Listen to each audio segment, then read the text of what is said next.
लिंगराज मंदिर में होइथिबा विवाद को नहीं कड़ा निंदा करिसेंति संस्कृति गवेषक प्रफुल्ल रथ।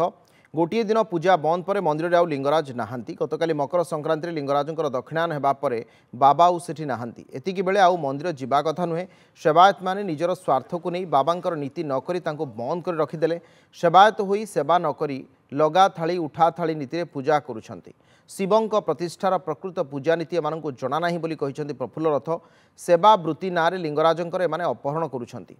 प्रभुंकर सेवा करिबा सेवायतंकर सौभाग्य। जदि तांको उपरे आस्था एवं विश्वास थांता तेबे किछि पारिश्रमिक स्वार्थ पई प्रभुंकु उपास रखि नथान्ते। एभली करी सेमाने दर्शाइछंती जे सेमानंकर आस्था नाही, तुष्टिकरण एवं निजर स्वार्थ को साधना करबाकू जाई जानी शुणी लिंगराजंकु उपवास रे रखुछंती सेवायत।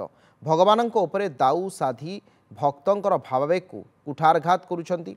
व्यक्ति स्वार्थ साधना रे न रही तुच्छ राजनीति न करी सेवा करंतु बोली परामर्श देइछंती डॉक्टर प्रफुल्ल रथ। तुमको गोटे एत बड़ सौभाग्य दिखाई तुम पारिश्रमिक को जब अपेक्षा कर तुम भगवान को आस्था नहीं, तुम तो लिंगराज आस्था नहीं।